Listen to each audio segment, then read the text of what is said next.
মন্দারমণি পাড়টা তো তোমরা দেখেছো। আর আমরা যাচ্ছি দীঘাতে। আর দীঘাতে এসে আমরা হোটেলের জন্য অনেক প্রবলেমে পড়েছিলাম, সেইগুলো ভিডিও করা হয়নি। আর অনেক কষ্টে একটা হোটেল পেয়েছি আমরা। হোটেলটা হলো জয়রাম ওয়েবে। হোটেলে ছিল দুটো সুইমিং পুল, নিচে একটা উপরে একটা। উপরে মানে হচ্ছে ওদের রুফটপে, তাছাড়াও রুফটপে ছিল একটা ছোট্ট মতো ক্যাফে।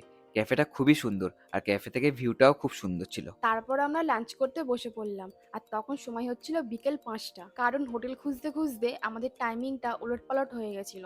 আর খুব জোর খিদেও পেয়েছিল, তাই লাঞ্চ আসা মাত্রই হুড়পাড় করে সবাই খাওয়া দাওয়া শুরু করলাম। আর এই হোটেলের রেস্টুরেন্টের খাবার দাবারগুলো ছিল খুবই টেস্টি, আর দামটাও একদম ঠিকঠাক ছিল। তারপর খাওয়া দাওয়া করে উঠেই আমরা চলে আসলাম রেইনি ডান্স করতে।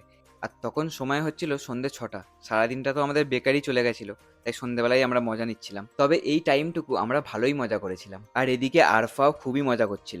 তারপর আমরা একটু রেস্ট নিয়ে রেডি হয়ে বেরিয়ে পড়লাম আমরা ওল্ড দীঘা যাওয়ার জন্য। আর ওল্ড দীঘাতে এসে দেখি এত ভিড়।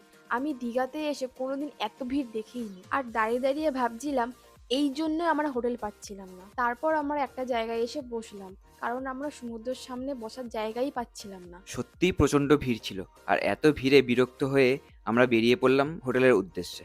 আর হোটেলে যেতে যেতে জগন্নাথ মন্দিরের দর্শন পেলাম। তারপর হোটেলে এসে এরা এইদিকে রিলস করতে ব্যস্ত হয়ে গেল। কি করবে, কিছু তো করতে হবে না এনজয় করার জন্য। তারপর আমরা চলে আসলাম ডিনার করার জন্য। আর তখন সময় হচ্ছিল রাত্রি 11:30। আর এত রাতে ডিনার করতে এসে আমরা ভাত তো পাইনি, আর আমাদের কপালে জুটেছিল বাটার নান আর বাটার চিকেন। আরফাই শুধু একটু ভাত পেয়েছিল। আর এদিকে সকাল 9:30টার মধ্যে আমাদের চেক আউট করার পালা।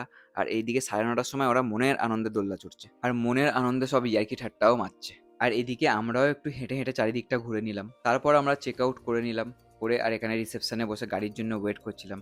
যাই হোক বন্ধুরা, টাটা, সবাই খুব ভালো থাকো। ভিডিওটা এই পর্যন্তই।